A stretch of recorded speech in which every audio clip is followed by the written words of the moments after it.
अब ना हम आज का टॉपिक शुरू करते हैं। Long distance transport of water. तो इसमें देख लेते हैं एनसीईआरटी में क्या क्या रखा है। देखो पहले बता दूं, लॉन्ग डिस्टेंस ट्रांसपोर्ट के लिए हमारे पास वेस्कुलर बंडल्स हैं, जाइलम और फ्लोएम। क्यों है? क्योंकि जब शॉर्ट डिस्टेंस ट्रांसपोर्ट है उसके लिए हमारे पास डिफ्यूजन प्रोसेस है। लॉन्ग डिस्टेंस ट्रांसपोर्ट के लिए डिफ्यूजन को हम एम्प्लॉय नहीं कर सकते क्योंकि वो एक बहुत स्लो प्रोसेस है। ठीक है। अब मान लो कि प्लांट को रिक्वायरमेंट है किसी भी न्यूट्रिएंट की या फूड की। अब जो फूड है मान लो डिफ्यूजन से भेज रहे हैं तो वो 2-3 दिन बाद जा रहा है, तब तक तो ऊपर वाला जो पार्ट जिसको रिक्वायरमेंट हो तो मर जाएगा। तो डिफ्यूजन लॉन्ग डिस्टेंस ट्रांसपोर्ट के लिए एफिशिएंट मेथड नहीं है। इसीलिए लॉन्ग डिस्टेंस ट्रांसपोर्ट के लिए long distance transport of substance can not be bye diffusion alone. क्यों? क्योंकि इसमें रीजन दे रखा है स्लो क्यों है। जब हमने एक्सपेरिमेंट किया तो हमने देखा कि एक सेल को क्रॉस करने के लिए, कोई भी मॉलिक्यूल है उसको सेल को क्रॉस करने के लिए 2.5 सेकेंड लगे हैं। सेल की डायमेंशन कितनी होती है? 50 माइक्रोमीटर। तो मान लो उसको 1 मीटर डिस्टेंस ट्रेवल करना है तो यूनिटरी मेथड लगाओ। देखो 50 माइक्रोमीटर इंटू 10⁻⁻6 मीटर को कवर करने के लिए 2.5 सेकेंड्स लग रहे हैं। तो 1 मीटर को कवर करने के लिए कितने सेकेंड्स लगेंगे? 2.5 बाय 50 इंटू 10⁻6। इसको सॉल्व करेंगे तो ये आ जाएगा 5 इंटू 10⁻4 सेकेंड्स। मतलब 5,000 सेकेंड लगेंगे उसको। जब इसको मिनट में कन्वर्ट करेंगे डिवाइडेड बाय 60 कर दो तो कितना आ जाएगा?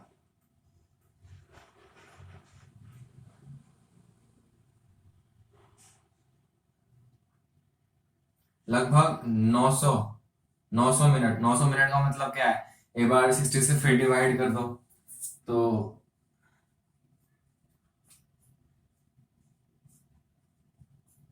15 घंटे। 15 घंटे लग जाएंगे उसको 1 मीटर डिस्टेंस ट्रैवल करने में सिर्फ।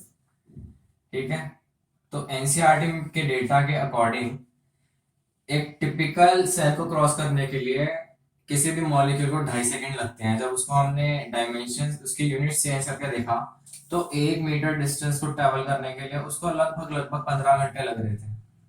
तो ये कहाँ का एफिशिएंट मेथड है? तो इसीलिए लॉन्ग डिस्टेंस ट्रांसपोर्ट के लिए जिसको हम ट्रांसलोकेशन बोलते हैं वो होता है जाइलम और वेसल के थ्रू। और translocation that is long distance transport. जब लॉन्ग डिस्टेंस ट्रांसपोर्ट है उसकी डेफिनेशन के लिए हमारे पास एक वर्ड है ट्रांसलोकेशन। जो ट्रांसलोकेशन होता है बल्क में होता है क्योंकि अब लॉन्ग डिस्टेंस ट्रांसपोर्ट हो रहा है। ठीक है, बहुत लॉन्ग डिस्टेंस पर हो रहा है तो एक या दो मॉलिक्यूल के लिए तो होगा नहीं, बल्क में मॉलिक्यूल का ट्रांसपोर्ट होगा। जैसे ये हम एवरीडे लाइफ में भी देख सकते हैं कि जब भी किसी गुड्स का ट्रांसपोर्ट हो रहा होता है, सपोजिंगली दिल्ली से मुंबई तक ट्रांसपोर्ट हो रहा है, शिपिंग हो रही है, तो एक या दो प्रोडक्ट का तो होता नहीं ना। जब ट्रांसपोर्ट हो रहा है तो हजारों थोक के भाव पर होता है। इसीलिए जो हमारा लॉन्ग डिस्टेंस ट्रांसपोर्ट है इसका एक कैरेक्टरिस्टिक है, it is a type of blood bulk transport. ठीक है। Water and minerals and food. Water और मिनरल्स जाइलम से फ्लो कर जाएंगे, फूड फ्लो कर जाएगा फ्लोएम से। Are generally moved in bulk और mass flow. Mass flow occurs as a result of pressure gradient between the two points। अब एक बात बता दूं, जो लॉन्ग डिस्टेंस ट्रांसपोर्ट है वो जाइलम और वेसल्स के थ्रू हो रहा है। अब जाइलम में वाटर का फ्लो हो रहा है और वाटर मूव करता है high pressure to low pressure. ठीक है। अब जैसे मान लो हमारे पास एक पाइप है, पाइप में से पानी जा रहा है। पानी बाहर क्यों जा रहा है? क्योंकि पाइप के अंदर प्रेशर ज्यादा है, पीछे से वाटर उसको पुश कर रहा है, और बाहर पाइप के बाहर प्रेशर है ही नहीं। इसीलिए पाइप जो वाटर है पाइप से बाहर निकल रहा है। High pressure to low pressure, जब भी वाटर का मूवमेंट होता है high pressure to low pressure होता है। तो इसीलिए जो जाइलम के थ्रू जो मूवमेंट हो रहा है वो तो high pressure to low pressure हो गया। अब जब फ्लोएम के थ्रू फूड का ट्रांसपोर्ट हो रहा है वो भी high pressure to low pressure होता है। एक्चुअल में क्या होता है, जो फ्लोएम का ट्रांसपोर्ट हो रहा होता है ना, इस तरह से होता है कि बहती नदी में हम खाने को फेंक देते हैं और खाना नदी के साथ बहता बहता अपनी जगह तक पहुंच जाता है जहां तक उसको जाना है। तो जब हमें फ्लोएम के थ्रू फूड का ट्रांसपोर्ट करना होता है उसके लिए भी हम वाटर का सपोर्ट लेते हैं। मान लो कि हमारे पास एक जाइलम वेसल है, ये फ्लोएम की वेसल है। तो जब फूड को यहां से हमें यहाँ ट्रांसपोर्ट करना होगा तो जाइलम से वाटर यहाँ आ जाएगा। ठीक है। और फिर वाटर इस डायरेक्शन में फ्लो करेगा तो ये फूड को हम इस वाटर के अंदर फेंक देंगे, और जब वाटर का मूवमेंट हो रहा होगा साथ साथ उसमें फूड का ट्रांसपोर्ट भी हो जाएगा। तो इनडायरेक्टली अगर देखें तो जो फूड का ट्रांसपोर्ट हो रहा है वो भी वाटर के थ्रू हो रहा है, इसीलिए जो फूड का ट्रांसपोर्ट है दैट इज फ्लोएम के ट्रांसपोर्ट जो है वो भी प्रेशर ग्रेडियंट के अलोंग ही होता है, क्योंकि उसमें भी हम वाटर ही एज अ व्हीकल एम्प्लॉय कर रहे हैं और वाटर के ट्रांसपोर्ट के लिए प्रेशर ग्रेडियंट होना जरूरी है। तो ये बहुत इंपॉर्टेंट लाइन है कि जो मास फ्लो हो रहा होता है चाहे वो फूड का हो चाहे वो वाटर का हो, acts as a result of pressure gradient between the 2 points. अब यहाँ पे अगर कंसंट्रेशन ग्रेडियंट आ जाए तो वो सही है, but more accurate pressure gradient है। नेक्स्ट पॉइंट दे रखा है bulk flow can be obtain by two, हमारे पास मेथड्स हैं। देखो बल्क फ्लो हो रहा है तो जाइलम और फ्लोएम के थ्रू हो रहा होगा।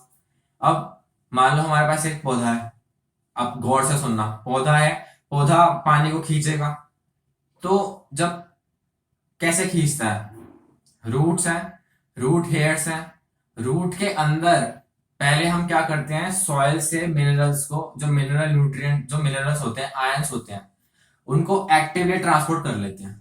अब उनका एक्टिव ट्रांसपोर्ट क्यों होता है, 2 रीजंस हैं। रीजन नंबर 1 कि जो आयंस है वो चार्ज पार्टिकल्स हैं, जैसे सोडियम प्लस के प्लस, ठीक है, Na प्लस। तो चार्ज पार्टिकल्स के लिए हमें पंप की रिक्वायरमेंट होती है, एक्टिव ट्रांसपोर्ट होता है। तो जब हम आयंस का ट्रांसपोर्ट कर रहे होंगे रूट के अंदर फ्रॉम सॉइल, तो तब हमें एनर्जी देनी पड़ती है। तो Uptake of mineral is an active process. इसका दूसरा रीजन है कि जो रूट हेयर्स हैं उनके अंदर इन आयंस की कंसंट्रेशन ऑलरेडी ज्यादा है, ठीक है, और सॉइल के अंदर जो आयंस की कंसंट्रेशन है वो कम रहती है एज कंपेयर टू रूट। इसीलिए हमें जब अपटेक करना होता है तो एक्टिव ट्रांसपोर्ट होता है अगेंस्ट द कंसंट्रेशन ग्रेडियंट। अब सॉइल के अंदर कंसंट्रेशन कम क्यों है, रूट के अंदर ज्यादा क्यों है, क्योंकि जब रूट के अंदर कंसंट्रेशन ज्यादा रहेगी तो वाटर का मूवमेंट होगा from low concentration to high concentration, ठीक है। तो जो वाटर का मूवमेंट हो रहा है वो पैसिवली ट्रांसपोर्ट हो जाएगा।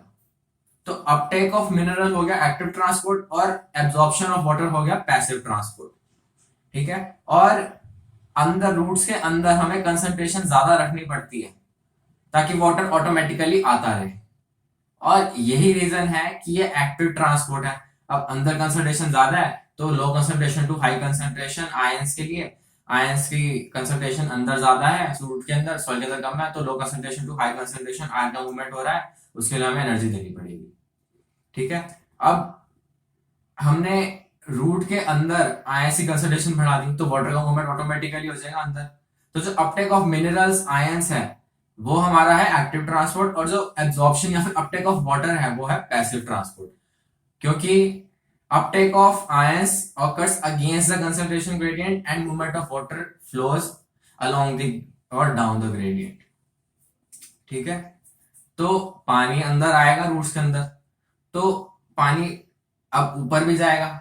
जब पानी अंदर आता जा रहा है तो जो पानी ऑलरेडी प्रेजेंट था रूट के अंदर वो उसके ऊपर प्रेशर लगाएगा तो वो पानी ऊपर की तरफ जाएगा, ठीक है। तो ये है हमारा पॉजिटिव प्रेशर और इसको बोलते हैं हम रूट प्रेशर।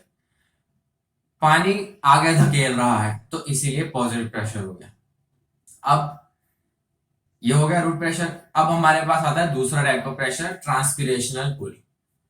जब वाटर का लॉस हो रहा होता है लीव्स के थ्रू तो ऊपर पानी की कमी हो जाती है, तो उस पानी के गैप को भरने के लिए जो वाटर है वो ऊपर की तरफ पुल करता है। तो ट्रांसपिरेशन पुल एक रीजन है जो कि वाटर के ट्रांसपोर्ट को सपोर्ट करता है। देखो एक दो वाटर का ट्रांसपोर्ट हो रहा है रूट से लेकर स्टेम तक, 2 टाइप्स हो रहा है। एक तो रूट प्रेशर लगा रहा है वाटर के ऊपर कि ऊपर जा, और साथ ही साथ पानी ऊपर से खींच भी रहा है कि ऊपर आ, ऊपर कमी हो रही है ड्यू टू ट्रांसपिरेशन।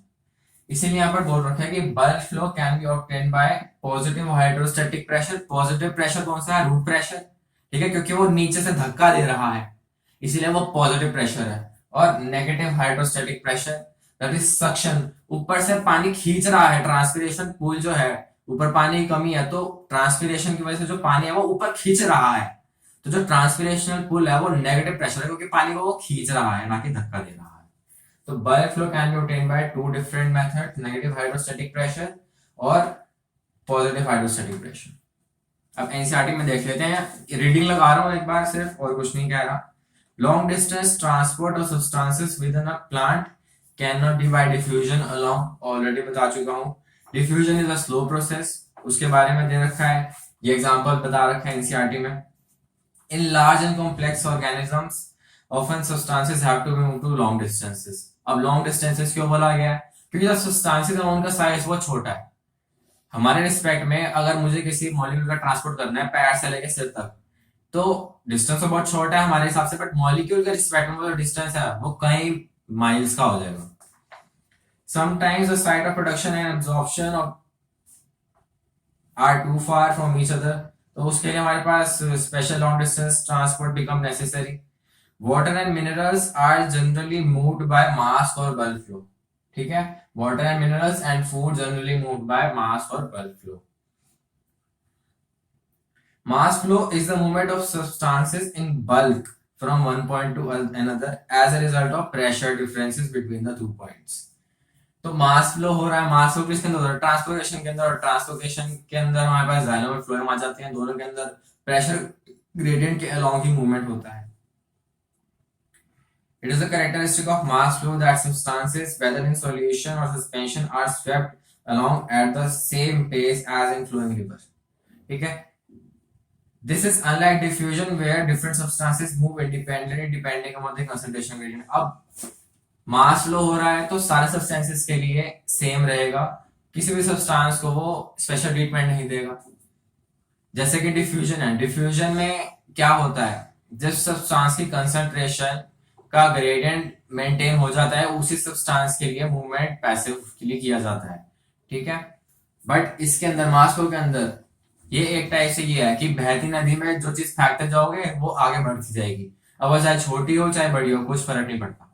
ठीक है, बट डिफ्यूजन में ऐसा नहीं होता। डिफ्यूजन में जो छोटे पार्टिकल्स हैं वो फास्ट मूव कर जाते हैं, बड़े पार्टिकल्स स्लो मूव कर जाते हैं।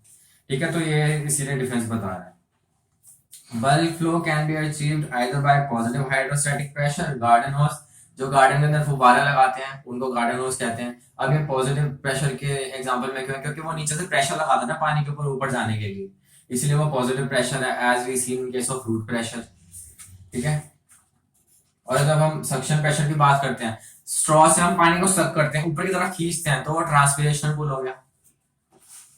This bulk movement of substances through conducting और vascular tissue is known as translocation. Bulk flow of substances through vascular tissue is called translocation. ये जो प्रोसेस को बोलते हैं ट्रांसलोकेशन, और ये बल्क फ्लो में होता है। अब substances translocated by xylem, xylem के, अब ये बहुत इंपॉर्टेंट है, एनसीईआरटी में क्लियरली मेंशन दे रखा है क्या क्या चीज जाइलम के थ्रू फ्लो होती है और क्या क्या चीज फ्लोएम के थ्रू फ्लो करती है। तो जाइलम के थ्रू हमारे पास एकदम वाटर आ जाएगा और मिनरल्स आ जाएंगे। अब जो नाइट्रोजन डिमांड है सब्सटेंस की, जब गैसेस मूवमेंट हो रहा होता है डिफ्यूजन के थ्रू, तो एटमॉस्फेयर से प्लांट जो है नाइट्रोजन को एब्जॉर्ब करता है, बट वो रिक्वायरमेंट सेटिस्फाई नहीं हो पाती, डिमांड पूरी नहीं हो पाती। तो हमने कई एग्जांपल दे रखे होंगे, जैसे लेग्यूमिनस प्लांट के अंदर राइजोबियम देखने को मिलता है जो कि रूट्स के अंदर नाइट्रोजन फिक्सेशन करता है। तो नाइट्रोजन की रिक्वायरमेंट पूरी नहीं हो पाती, तो अब प्लांट को रिक्वायरमेंट तो पूरी करनी है, तो कैसे ना कैसे करेगा। जैसे इंसेक्टिवर्स प्लांट्स होते हैं, वो क्या करते हैं, इंसेक्ट्स को खा जाते हैं ताकि उनकी नाइट्रोजन रिक्वायरमेंट पूरी हो जाए। तो जब प्लांट्स की बात करें तो राइजोबियम को याद करो, रूट के थ्रू नाइट्रोजन का एब्जॉर्प्शन हो रहा है। ठीक है, अब रूट के थ्रू हो रहा है तो नीचे से ऊपर जा रहा है तो पानी के साथ ही जाएगा, तो इसीलिए नाइट्रोजन, ऑर्गेनिक नाइट्रोजन भी जाइलम के ट्रांसपोर्ट में आ जाता है हमारे पास। और उसके बाद आता है प्लांट हार्मोन्स। अब हमारी बॉडी देख लो, हमारी बॉडी में फूड के ट्रांसपोर्ट के लिए और पानी के ट्रांसपोर्ट के लिए अलग अलग सिस्टम्स हैं। पानी हमारी बॉडी में जो है वो खून है, ठीक है, और खून के थ्रू हमारे हार्मोन्स का मूवमेंट होता है।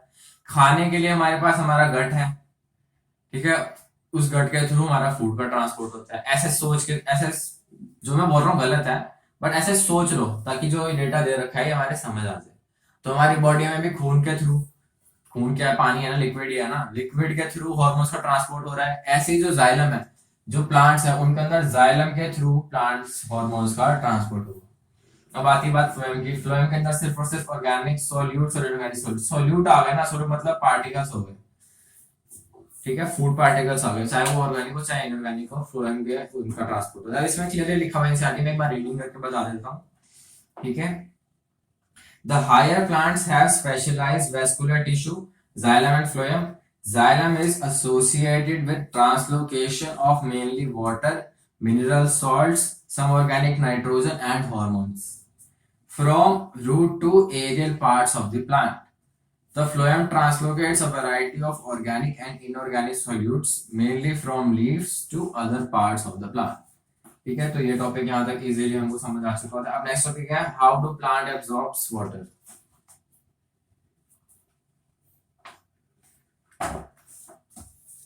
अब इसके अंदर क्या है, प्लांट एब्जॉर्प्शन, वाटर के एब्जॉर्प्शन के बारे में पहले बता चुका हूँ, दो लाइनें दे रखी हैं वो एक्सप्लेन करता चलता हूँ, बस और कुछ तो है नहीं इसके अंदर। Root hairs are the extension of root epidermal cell, जो एपिडर्मिस होते हैं उनके एक्सटेंशन है, अलग से नहीं आते। ये लाइन काफी इंपॉर्टेंट है, आई होप ये सबको पता होगा। जैसे हमारे पास रूट है, रूट की एपिडर्मल जो सेल्स हैं, ठीक है, मान लो इनमें से कोई एक सेल है वो एक्सटेंशन करके रूट हेयर बना देगी। तो यही है कि जो रूट हेयर्स है they are the extension of root epidermal cells that increases the surface area enormously for absorption of water. अब हमने कहीं देखा होगा माइकोराइजा के एग्जांपल्स देखे होंगे। माइकोराइजा में क्या होता है, जो फंगस है वो एब्जॉर्प्शन में हेल्प करती है। क्यों करती है?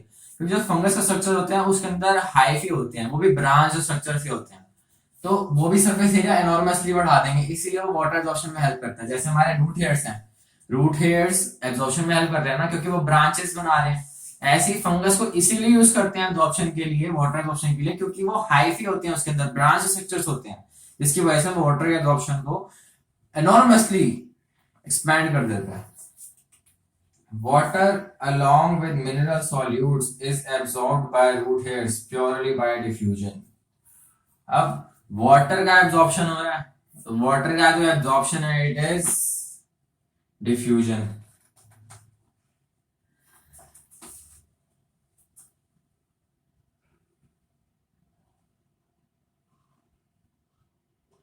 The responsibility of absorption of water and minerals is the function of root hairs that are present in millions at the tips of the root.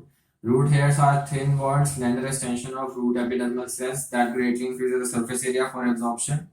Water is absorbed along with mineral solutes by root hairs purely by diffusion. अब यहाँ पे वो कह रहे हैं जब water का absorption होता है तो वो प्योरली डिफ्यूजन के थ्रू होता है, ठीक है ना। अब ये जो स्टेटमेंट है ये बिल्कुल सही है, कंफ्यूज मत होना, जो मैंने कहा था वो अलग चीज थी। यहाँ पर वो कह रहा है कि वाटर एंड मिनरल्स का जो एब्जॉर्प्शन है वो डिफ्यूजन के थ्रू हो रहा है। मैंने बताया था जो आयंस है, जो मिनरल आयंस है, यहाँ पे उसने बोला है कि मिनरल सॉल्यूट्स की बात कर रहा है वो। मैंने कहा था मिनरल आयंस, एनसीईआरटी में भी लिखा हुआ है, सॉल्यूट और आयन में डिफरेंस को समझो। अगर आयंस लिखा हुआ है तो उनका ट्रांसपोर्ट एक्टिवली होगा, अगर सॉल्यूट लिखा हुआ है तो वो वाटर के साथ मूव करेंगे, ठीक है ना। कुछ इसमें कंफ्यूजन मत रखना। अगर वो आयंस की बात कर रहा है, चार्ज पार्टिकल्स की बात कर रहा है, तो उनका मूवमेंट एक्टिवली होगा, बट अगर वो सिंपली सॉल्यूट्स की बात कर रहा है तो वो डिफ्यूजन के थ्रू ही ट्रांसपोर्ट करेंगे। नेक्स्ट है, अब ये दो टाइप से एब्जॉर्प्शन हो सकता है वाटर का, एपोप्लास्टिक पाथवे और सिम्प्लास्टिक पाथवे, ठीक है। सिम्प्लास्ट जैसे हमारे पास पास, पास मतलब पास करने देता है। अब ये स्ट्रक्चर एनसीईआरटी में दे रखा है, मैं अगर इसको अच्छे से बनाऊं तो मैं इसको ना कुछ इस तरह से बनाऊंगा, देखो बना के दिखाता हूं।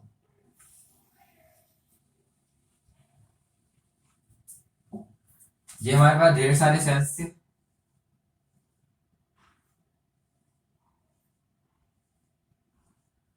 ठीक है। अब पास का मतलब क्या है कि जो वाटर है वो सेल्स के थ्रू पास हो रहा है, ठीक है। सेल वाटर को पास करवा रहा है, पास एस प्रोफाउंडली हम अच्छे से सुन सकते हैं इसके अंदर, और एस यहां पर आ जाता है, तो इसको याद रखने का तरीका पास, एस की जो उसकी जो वेटेज है, या फिर समझ जाओ ना कि जो एस है वो प्रोमिनेंटली हम सुन सकते हैं, और जो एस है सिम्प्लास्ट में भी देखने को मिलता है, इसीलिए पास, पास का मतलब सेल के थ्रू पास होने दे रहा है। अगर वाटर का मूवमेंट सेल के थ्रू हो रहा है, प्लांट सेल के थ्रू हो रहा है, तो वो सिम्प्लास्टिक पास में हो जाएगा। बट अगर सेल्स के बीच में से हो रहा है तो वो एपोप्लास्टिक पाथवे हो जाएगा।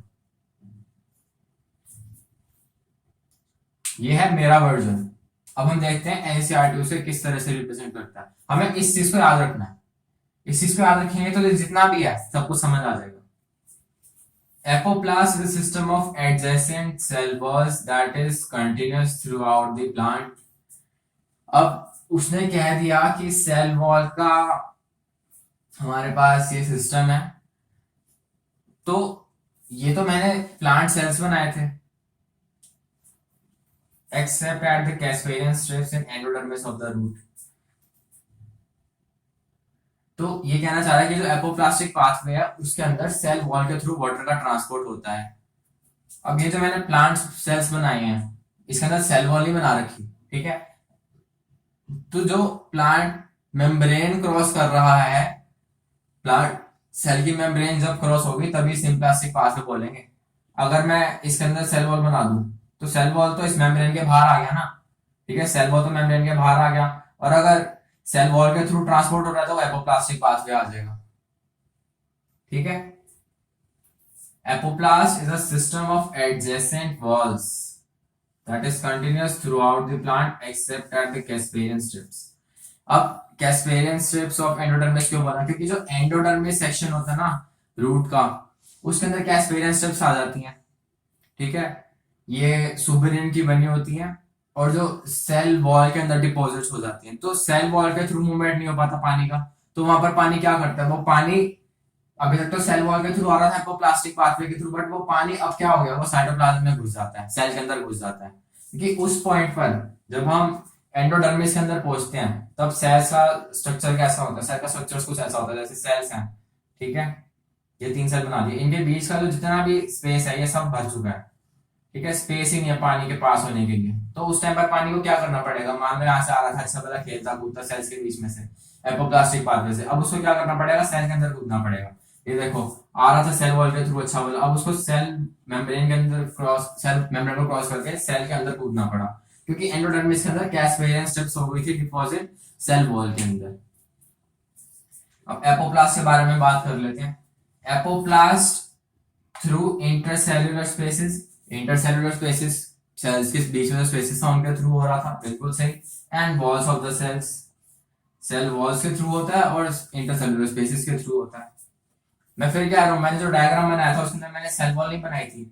जब वो प्लाज्मा मेम्ब्रेन को क्रॉस करेगा तभी उस पाथवे को हम सिम्प्लास्टिक पाथवे बोलेंगे, सेल वॉल को क्रॉस करने पर वो सिम्प्लास्टिक नहीं कहलाएगा। Do not involves the crossing of cell membrane, apoplastic pathway depends upon the concentration gradient। बिल्कुल सी वाटर का मूवमेंट हो रहा है तो कंसंट्रेशन ग्रेडियंट के बेसिस पर ही होगा। नो बैरियर, अब नो बैरियर क्यों, क्योंकि देखो जब वो सेल के थ्रू पास हो रहा होता है ना तब पानी के मूवमेंट के लिए कई सारे बैरियर्स आ जाते हैं, जैसे साइटोप्लाज्म के अंदर कई सारी ऑर्गेनेलीज आ जाती हैं, तो वो बैरियर प्रोवाइड करता है वाटर के मूवमेंट को। इसीलिए बोला जाता है कि जो एपोप्लास्टिक पाथवे है वो फास्टर है as compare to symplastic pathway. देख लो, मैं फिर से स्ट्रक्चर बना के दिखा देता हूं। ये थे हमारे पास सेल्स। अब सेल के पास 2 रास्ते हैं, या तो वो सेल के थ्रू भोगता हुआ जाए, डिफिकल्टी फेस करता हुआ उनको क्रॉस करता हुआ, या तो बीच में से मजे से घूमता फिरता निकल जाए अपना, या तो वो गलियों गलियों से निकल जाए, या तो वो हर हर घर को पहले नॉक खट करे, हर घर का पहले दरवाजा खटखटाए फिर वहां से उसको क्रॉस करे। दरवाजा खोलने में तो लोग टाइम लगाते हैं, तो हर घर को क्रॉस करने से अच्छा है कि वो गलियों गलियों से निकल जाए। इसीलिए जो रास्ते होते हैं वो भी घर पार करके नहीं होते, गलियां बना रखी हैं हमारे अर्थ के ऊपर भी, हर जगह गलियां गलियां हैं, गलियों से चलते हैं लोग। ये थोड़ी अगर हमें इस तरफ जाना है तो हम घर को फांदते हुए, घर तोड़ते हुए निकल जाएंगे, गलियों से निकलेंगे ना। तो इसीलिए बोला जाता है कि जो एपोप्लास्टिक पाथवे है जो कि इंटरसेल्युलर स्पेसेस के थ्रू होता है, इट प्रोवाइड्स नो बैरियर, ठीक है, और जो सिम्प्लास्टिक पाथवे है इट प्रोवाइड्स बैरियर। इसीलिए जो सिम्प्लास्टिक पाथवे है it is a slow process and apoplastic pathway is a fast process. इसी करके इस वजह से ही most of the water flow into roots occur through apoplast, क्योंकि वो फास्ट है और उसके रास्ते में कोई भी बैरियर नहीं देखने को मिलता, ठीक है। अब इसको प्रेफर किया जाता है तो इसके अंदर मास फ्लो हो जाता है। Maximum amount of water apoplast से फ्लो हो रहा है, इसीलिए इसको हमने मास फ्लो बोल दिया।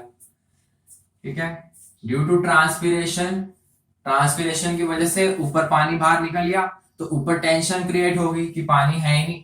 Due to transpiration tension, due to transpiration tension develops in the continuous stream of the water in apoplast, hence mass flow occurs due to adhesive and cohesive properties of water।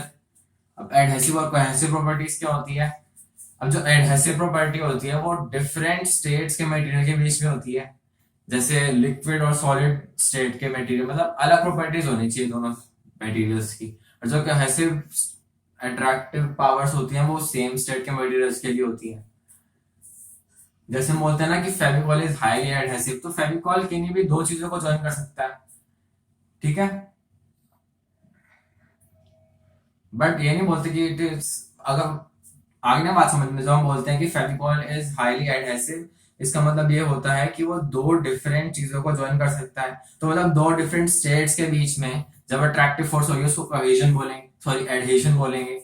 ठीक है, और जो same state के बीच में attractive force होगी उसको हम कोहेजन बोलेंगे। अब जो वाटर ऊपर खत्म हो गया,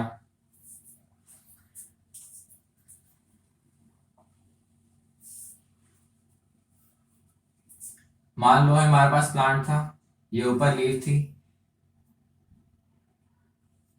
ये नीचे रूट्स थी। अब ये था हमारा फ्लोएम का वेसल, ट्रैकिड या जाइलम वेसल कुछ भी था। अब यहां से वाटर बाहर निकल गया, तो जैसे ही वाटर बाहर निकलेगा, जैसे ही वाटर बाहर निकलेगा वो कन्वर्ट हो जाएगा वेपर फॉर्म में। ठीक है, तो यहां पर तो वाटर लिक्विड स्टेट में है, लिक्विड स्टेट में होने की वजह से जब वो यहां पर एंड पॉइंट पर होगा, जब वो बाहर निकल रहा होगा, तब ये वाटर को अपने साथ खींचेगा। तो इस वाटर मॉलिक्यूल का मूवमेंट इस तरफ हो जाएगा ड्यू टू एडहेसिव फोर्स। तो उस वजह से यहां पर इस वाले मॉलिक्यूल का मूवमेंट इस तरफ हो जाएगा। ठीक है, और नीचे वाले मॉलिक्यूल का मूवमेंट इस तरफ हो जाएगा जब वो बाहर निकल रहा होगा। बट जैसे ही वो बाहर निकल गया तो वेपर फॉर्म में कन्वर्ट हो गया। ठीक है, स्टेट चेंज होगी, स्टेट चेंज होने की वजह से उसके बीच में कोहेसिव फोर्स लगने लग गया। तो यहां पर जब एडहेसिव फोर्स ऐड कर रहा था, बाहर निकलते ही जो वेपर मॉलिक्यूल था यहां पर वो कोहेसिव फोर्स में कन्वर्ट हो गया। तो यहां पर एडहेसिव फोर्स उसको खींच रही थी, अब यहां पर कोहेसिव फोर्स उसको खींचेगी। मैं उल्टा बोल गया शायद, यहां पर उसको कोहेसिव फोर्स खींचेगी और यहां पर उसको एडहेसिव फोर्स खींचेगी। तो इसको बोलते हैं कि due to transpiration tension develops in the continuous stream of water. Tension develop क्यों हो गया? क्योंकि यहाँ से पानी बाहर चला गया, तो पानी की वैकेंसी होगी, तो पानी का मूवमेंट इधर होना चाहिए। ठीक है, किस वजह से होना चाहिए? कोहेसिव फोर्स की वजह से, तो पानी इधर खींचेगा।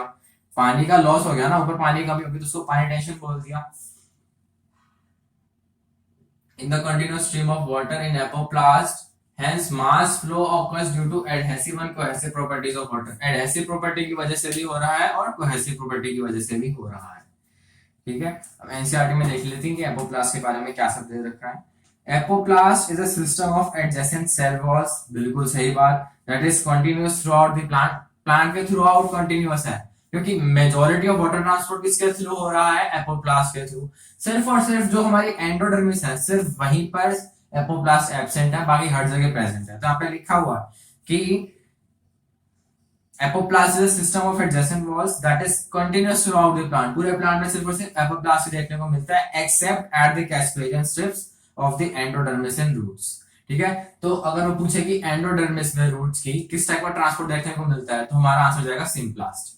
और वो पूछ ले किसी भी पार्ट में पूछ ले, कॉर्टेक्स, एपिडर्मिस, पेरिसाइकल, चाहे वो जाइलम ही हो, वाटर ऊपर जा रहा है जो ट्रैकिड्स हैं उसके अंदर भी पूछ ले, तो उस केस के अंदर हमारा आंसर एपोप्लास्ट ही जाएगा, क्योंकि यहाँ पे लिखा हुआ है कि it is apoplast is continuous throughout the plant accept eight Casparian strips. The apoplastic movement of water occurs exclusively, ठीक है, सिर्फ और सिर्फ, एक्सक्लूसिवली मतलब सिर्फ और सिर्फ, एक्सक्लूसिव मतलब सेपरेटली, सिर्फ और सिर्फ through intercellular spaces and walls of the cell. Intercellular spaces के बीच में मूवमेंट हो रहा था और वॉल्स ऑफ द सेल्स के थ्रू मूवमेंट हो रहा था। Movement through apoplast does not involve crossing the cell membrane. ठीक है। This movement is dependent on the gradient, क्योंकि वाटर का मूवमेंट हो रहा है और वाटर का मूवमेंट हमारा कंसंट्रेशन ग्रेडियंट पर प्रेजेंट पे डिपेंड करता ही है, क्योंकि वो मास फ्लो है। This apoplast does not provide any barrier, any barrier कोई प्रोवाइड नहीं करता, क्योंकि सेल को क्रॉस करना है तो साइटोप्लाज्म को क्रॉस करने में हमको बैरियर फेस करना पड़ेगा, इसीलिए तो symplast is a slow process, ठीक है। और सिम्प्लास्ट जब हो रहा होता है तो एक सेल से जब पानी निकलेगा तो वो दूसरे सेल के अंदर जाएगा, दूसरे सेल के अंदर कैसे जाएगा, दोनों के बीच में जो प्लाज्मोडेस्माटा कनेक्शंस होते हैं उसके थ्रू जाएगा, इसीलिए बोला गया है कि इंटरकनेक्टेड प्रोटोप्लास्ट, ठीक है। दोनों जो प्रोटोप्लास्ट है, प्रोटोप्लास्ट मतलब all the living part of the cell, अगर हम सेल प्लांट सेल की बात करें तो सेल वॉल तो डेड है, सेल वॉल के अंदर जितना भी पार्ट है जैसे साइटोप्लाज्म हो गया, सेल मेम्ब्रेन होगी, बाहर से देखो cell membrane, cytoplasm, nucleoplasm, nucleus, ये सारा लिविंग पोर्शन हो गया, इसको प्रोटोप्लास्ट बोलते हैं। तो इंटरकनेक्टेड प्रोटोप्लास्ट और जो दो एडजेसेंट सेल्स हैं वो आपस में किससे कनेक्टेड है, प्लाज्मोडेस्माटा से कनेक्टेड है। तो symplast is the system of interconnected protoplast. Water moves through the cell, their cytoplasm and intercellular movement is through plasmodesmata, ठीक है। तो सिम्प्लास्ट बहुत ही स्लो है। अब हम ये भी सोच सकते हैं कि चलो वाटर का मूवमेंट साइड जब सेल के अंदर हो रहा है तो स्लो हो रहा है, तो जब सेल से बाहर आएगा तो एपोप्लास्ट होगा तो फास्ट होगा, पानी सेल से बाहर आता ही नहीं सिम्प्लास्ट में, ठीक है। वो प्लाज्मोडेस्माटा कनेक्शन से जो सेल्स कनेक्टेड है फिर प्लाज्मोडेस्माटा से जाता है, तो इसके अंदर भी साइटोप्लाज्म से ही मूवमेंट हो रही है, इसके अंदर वाटर की जो मूवमेंट है वो सारी की सारी सेल के अंदर ही है, साइटोप्लाज्म से ही हो रही है। इंटरकनेक्टेड प्लाज्मोडेस्माटा से इनका ट्रांसपोर्ट होता है, इसीलिए स्लो है। और ये भी अलोंग द कंसंट्रेशन ग्रेडियंट ही है, वाटर का मूवमेंट कभी भी हो कहीं पर भी हो, ठीक है, वो कंसंट्रेशन ग्रेडियंट के अलोंग ही होगा। एडेड बाय साइक्लोसिस और साइटोप्लाज्मिक स्ट्रीमिंग, जिसकी वजह से वो एक स्लो प्रोसेस हो जाता है, साइटोप्लाज्म की मिक्स स्ट्रीमिंग के अकॉर्डिंग हो रहा है ना, वो इसीलिए स्लो प्रोसेस है। अब स्लो प्रोसेस इसलिए क्यों बोला गया है, देखो हमारे पास कोई सेल था, ठीक है, मान लो यहाँ से पानी आया, अब पानी को क्या था इस तरफ जाना था तो इस तरफ सीधा चला जाता, बट ऐसा नहीं है, उसको क्या करना पड़ेगा, ये न्यूक्लियस है हमारा, तो जब साइटोप्लाज्मिक स्ट्रीमिंग हो रही है, मान लो इस डायरेक्शन में हो रही है, ऐसे पार्टिकल्स मूव कर रहे हैं, ठीक है, गोल गोल घूमते जा रही है, गोल गोल घूमते जा रहे हैं, तो पानी को ऐसे मूव करके जाना पड़ेगा और फिर बाहर निकलेगा, तो उसका डिस्टेंस बढ़ गया ना, इसीलिए स्लो प्रोसेस है। तो it is aided by cyclosis, ये भी रीजन है एक कि ये स्लो प्रोसेस है। अब इसके अंदर देखते हैं, और एक स्टेटमेंट और भूल गया, water flow in endodermis occur through symplast, ठीक है, पूरे प्लांट बॉडी के अंदर कहीं पर भी मूवमेंट हो रही है वो एपोप्लास्टिक होगी, बट सिर्फ और सिर्फ हमारे एंडोडर्मिस के अंदर जिसके अंदर कैस्पेरियन देखने को मिलते हैं वहीं पर जो मूवमेंट है वो सिम्प्लास्टिक होगी, ठीक है। एनसीईआरटी देखते हैं किस तरह से रिप्रेजेंट करता है, as water evaporates into the intercellular spaces और एटमॉस्फेयर, ठीक है, tension develops in continuous stream of water in apoplast, hence mass flow of water occurs through adhesive and cohesive properties of water, इसके बारे में already discuss कर चुके हैं। अब सिम्प्लास्ट स्टार्ट करने से पहले एनसीईआरटी के अकॉर्डिंग मैं एक स्टेटमेंट रह गई थी प्रीवियस वीडियो में, वो बताना चाहता हूँ कि जो हमारा टर्गर प्रेशर है, टर्गर प्रेशर के बारे में स्टेटमेंट है, turgor pressure is responsible for enlargement and extension of cells, turgor pressure is ultimately responsible for enlargement and extension growth of the cell. अब ऐसा क्यों बोला गया, ये चीज मुझे कब आज समझ आई या फिर याद आई, कल मैंने देखा कि जो मेरे घर के अंदर पौधे थे, ठीक है, पपरी का पौधा था और गिलोय का पौधा था, ये सब मुरझा गए थे, मुरझा के हो गए थे क्योंकि मैंने इनके अंदर काफी दिनों से पानी नहीं दिया था। तो मैंने क्या किया, बाल्टी भरी और इन सब में पानी डाल दिया, तो जब मैंने अगले दिन देखा तो ये सारे पौधे खिल गए। प्रीवियस डे जो ये सारे पौधे थे इनकी पत्तियां एकदम चिचड़ी सुकड़ गई थी आपस में, मतलब ऐसा पौधा था वो डल हो गया था, लीफ ऐसे होती थी पहले, ठीक है, ऐसे होती थी, ये स्टेम है, ठीक है, इसके ऊपर लीफ लगी, अब पहले वो लीफ ऐसी हो गई थी एकदम सिकुड़ गई थी और नीचे लुढ़क गई थी, पानी डालते वो ऐसी होगी, तो पानी एब्जॉर्ब हुआ, सेल के अंदर गया, सेल का साइज बढ़ा, जिसकी वजह से उसके अंदर एक्सटेंशन हुआ और एनलार्जमेंट हुआ। किसकी वजह से, टर्गर प्रेशर की वजह से ही हुआ ना, क्योंकि जब सेल के अंदर पानी जाता है तो उसका साइज बढ़ जाता है। तो तब ये मेरे को चीज समझ आएगी, जो टर्गर प्रेशर है it is only and only trigger pressure is responsible for enlargement and extension of the plant cells. ठीक है ना, फिर प्लांट पूरे पौधे की बात कर लो।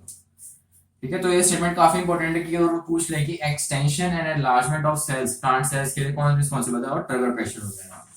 अब हम आगे बढ़ते हैं सिम्प्लास्ट की तरफ। सिम्प्लास्ट के बारे में एनसीईआरटी क्या कहती है? Symplast is a system of interconnected protoplast, neighboring cells are connected through cytoplasmic strands that extends through plasmodesmata। ठीक है, during symplastic movement the water travels through cell the cytoplasm, intercellular movement is through plasmodesmata। Intercellular movement cell के बीच में movement हो रही है वो plasmodesmata से ही हो रही है। Water has to enter cell through cell membrane, hence the movement is relatively slower. देखो, पानी आया बाहर से रूट के अंदर, रूट के अंदर एक तो हमारे पास एपोप्लास्टिक पाथवे है सेल वॉल के थ्रू। ठीक है, मेजॉरिटी ऑफ वाटर यहाँ से जा रहा है, बट जो साइटोप्लाज्म में से जा रहा है, ठीक है, सेल मेम्ब्रेन को क्रॉस करके, ये वाला जो मूवमेंट है ये वाला हमारा सिम्प्लास्टिक मूवमेंट है। एंडोडर्मिस में कैस्पेरियन स्ट्रिप होने की वजह से रास्ता ब्लॉक हो गया, तो एपोप्लास्टिक पाथवे हमारा सिम्प्लास्टिक में कन्वर्ट हो गया। ठीक है, hence water flow in endodermis is through symplastic, तो जो एपोप्लास्ट होते हैं सिम्प्लास्ट में कन्वर्ट हो गया। फिर उसके बाद फिर वाटर हमारा फिर से वापस सेल वॉल के अंदर चला जाएगा। ठीक है ना, यहाँ से और आगे ये पेरिसाइकिल में आ जाएगा, तो पेरिसाइकिल में फिर से एपोप्लास्ट भी हो जाएगा, सिम्प्लास्ट भी हो जाएगा। अब सवाल आता है कि अगर एपोप्लास्ट इतना बढ़िया है और सिम्प्लास्ट इतना बुरा है तो सिम्प्लास्टिक होता ही क्यों है? एपोप्लास्ट के थ्रू ही नहीं होता, एपोप्लास्ट के थ्रू ही क्यों नहीं होता सारा मूवमेंट? क्योंकि देखो ये मूवमेंट हो रहा है, ठीक है ना, वाटर का। अब ये वाले जो सेल्स हैं इनकी भी तो डिमांड होगी ना कुछ, जो वाटर इनके अंदर आ रहा है वो तो आगे बढ़ता जा रहा है, बट जो ये सेल्स हैं इनको भी तो वाटर चाहिए होगा ना, इनकी भी तो कुछ वाटर डिमांड होगी, तो उसको सेटिस्फाई करने के लिए जो हमारा सिम्प्लास्टिक मूवमेंट है वो होता है, क्योंकि सिम्प्लास्ट मूवमेंट में ही सेल के अंदर पानी जाता है। Water has to enter cell through the cell membrane, hence the movement is relatively slower. Movement is again down the potential gradient, again along the concentration gradient movement होता है water का। ठीक है, symplastic movement may be aided by cytoplasmic streaming, may be aided। तो ये सब दे रखा है इसके बारे में एनसीईआरटी के अंदर। नेक्स्ट टॉपिक हम अगला अगली वीडियो में कंटिन्यू करेंगे।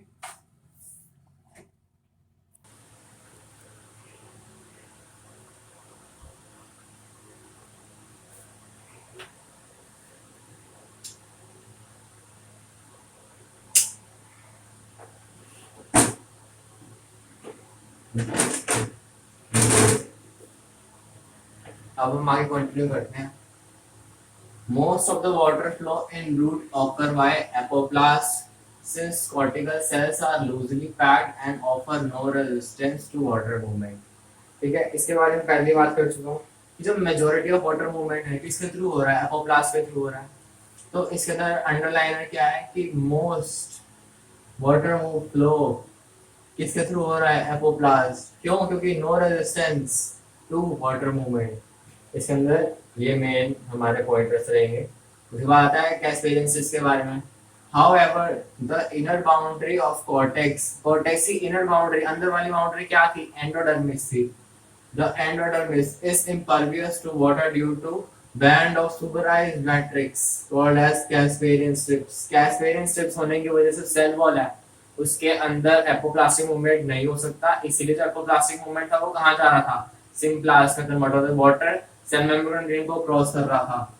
ठीक है, water molecules are unable to penetrate the layer, so they are directed to cell to the wall region that are not सुपराइज्ड।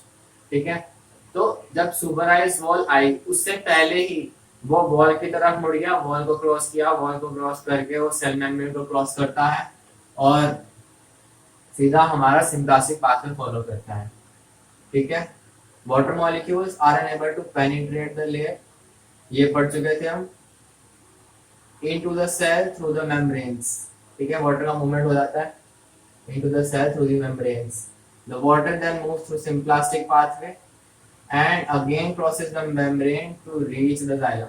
अब यहाँ पे important है कि again crosses the membrane to reach the xylem क्यों बोला गया है? क्योंकि जैसे ही हमारी एंडोडर्मिस क्रॉस होती है, एंडोडर्मिस को क्रॉस करते ही पेरिसाइकिल आ जाती है और पेरिसाइकिल के अंदर कैस्पेरियन स्ट्रिप्स नहीं होती, तो पानी जो है वो वापस मेम्ब्रेन को क्रॉस करता है और अपना एपोप्लास्टिक पाथवे कंटिन्यू करने लग जाता है। इसीलिए बोला गया था कि जो सिम्प्लास्टिक पाथवे है सिर्फ और सिर्फ हमारा एंडोडर्मिस को देखने को मिलता है completely, but majority of water transport जब अपर प्लास्ट के थ्रू हो जाता है। The movement of water through root layers ultimately symplastic in endodermis, endodermis के अंदर, ठीक है, जो वाटर फ्लो है वो सिर्फ कंप्लीटली सिम्प्लास्टिक है, बट जो बाकी रीजन है उसके अंदर सिम्प्लास्टिक भी होता है, एपोप्लास्टिक भी होता है, मेजोरिटी में एपोप्लास्ट होता है। Once inside the xylem